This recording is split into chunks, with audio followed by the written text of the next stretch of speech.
assumptions of indifference curve. हमारा पहला assumption क्या है? 2 commodities.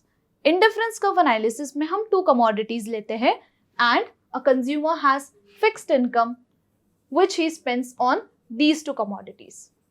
He spends all of his income on these 2 commodities and we consider that our prices of goods are held constant.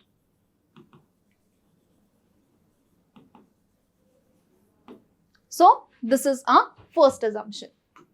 Coming on to next assumption, non-satiety. Non-satiety मतलब हमारा जो saturation point है, it is not reached yet. क्योंकि अब अगर saturation point reach हो जाता है तो consumer won't have more of a commodity now. But हमने क्या पढ़ा था monotonic preferences में? Monotonic preferences में हमने पढ़ा था the consumer will prefer more of both the commodities because of monotonic preferences. इसीलिए उसे higher satisfaction मिलेगा and क्योंकि higher satisfaction मिल रहा है मतलब higher indifference curve.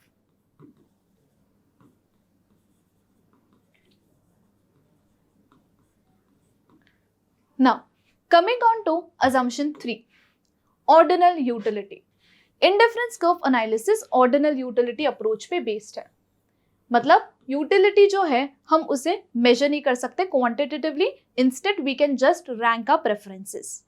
तो ये हो गया assumption 3. Coming on to fourth, diminishing marginal rate of substitution. And this also we have studied कि to have more units of apple, the consumer has to sacrifice units of bananas. And इसीलिए we have diminishing marginal rate of substitution because of law of diminishing marginal utility.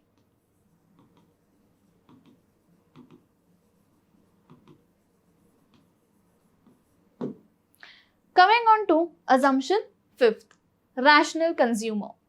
A rational consumer always tries to maximize his satisfaction.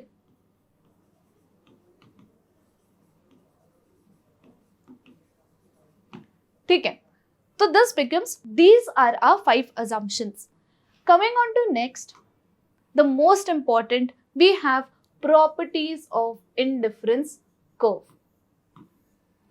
अब सबसे पहला property है indifference curves are always convex to the origin. Convex to the origin मतलब ऐसा.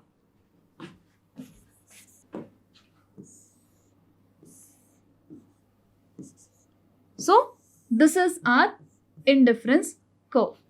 अब indifference curve convex to the origin क्यों होता है? Because of diminishing marginal rate of substitution.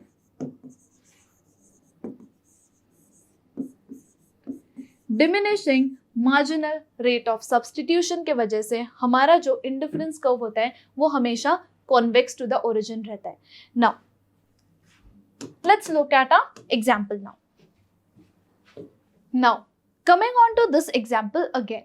So what we have seen in this example, that to gain 1 unit of apple or to have 1 unit of apple, he was sacrificing 5 units of bananas.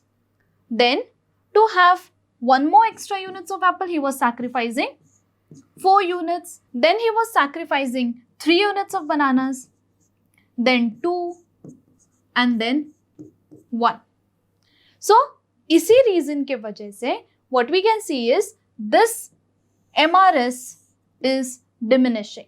Marginal rate of substitution is diminishing because we know that MRS is equal to units of bananas sacrificed upon units of apples gained.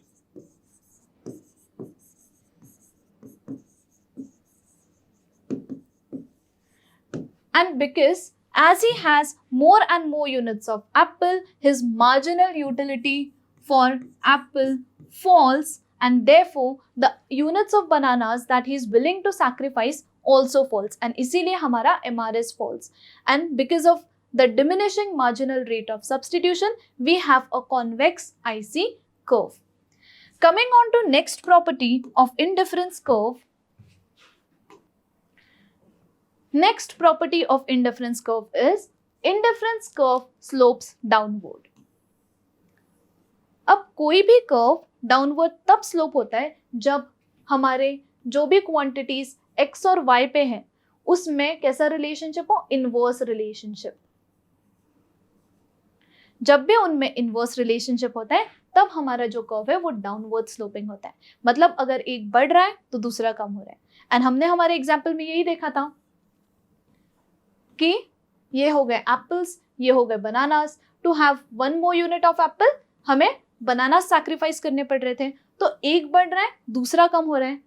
So we have a downward sloping indifference curve and therefore we have a downward sloping indifference curve क्योंकि इनमें inverse relationship है।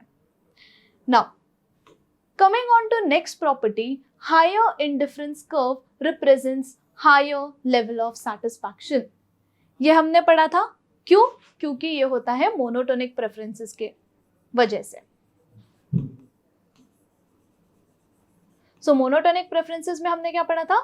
The more the quantity, the more will be the satisfaction. So इसमें हमने क्या पढ़ा था? Higher indifference curve represents higher level of satisfaction. ठीक है, तो इस केस में जो हमारा Q था हम वो इसीलिए प्रेफर कर रहे थे क्योंकि इस केस में यूनिट्स ऑफ एप्पल थे वो ज्यादा थे compared to this point and Q was on a higher indifference curve। इसीलिए because of monotonic preferences, higher indifference curve represents higher level of satisfaction. Coming on to next, our indifference curves can never intersect each other. दो indifference curve कभी भी intersect नहीं कर सकते एक दूसरे को। Now, ये केस में क्या है? यहाँ पे भी intersect हो रहा है हमारा indifference curve और यहाँ पे भी intersect हो रहा है।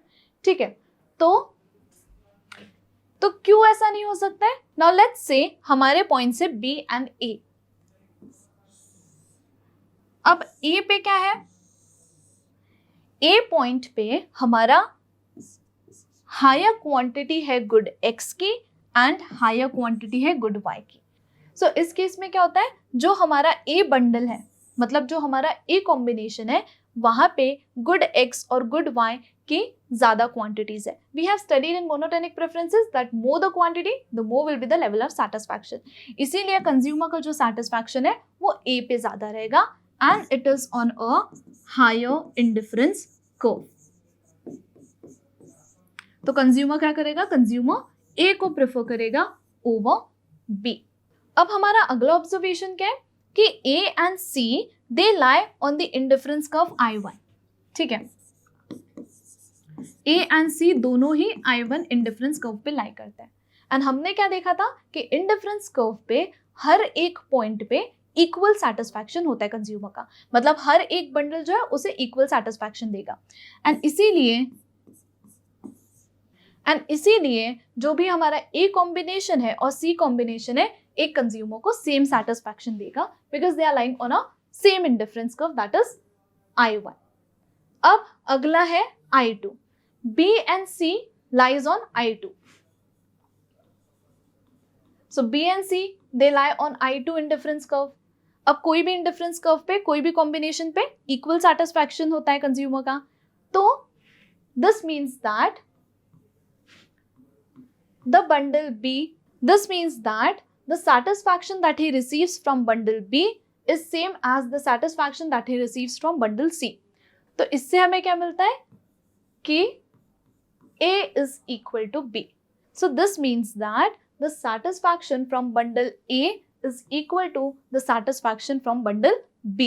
But this contradicts our where the satisfaction at point A is greater than B, and therefore our indifference curve never intersect each other. Coming on to next, an indifference curve cannot touch either axis.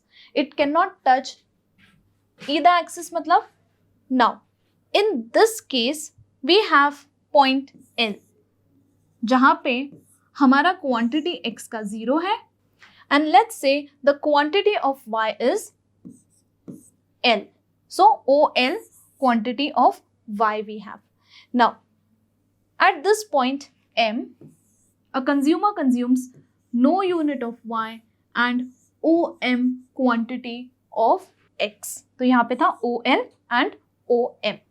But हमने assumption में क्या पढ़ा था? The consumer spends his income on both the commodities. And because of this assumption, our indifference curve cannot touch either axis.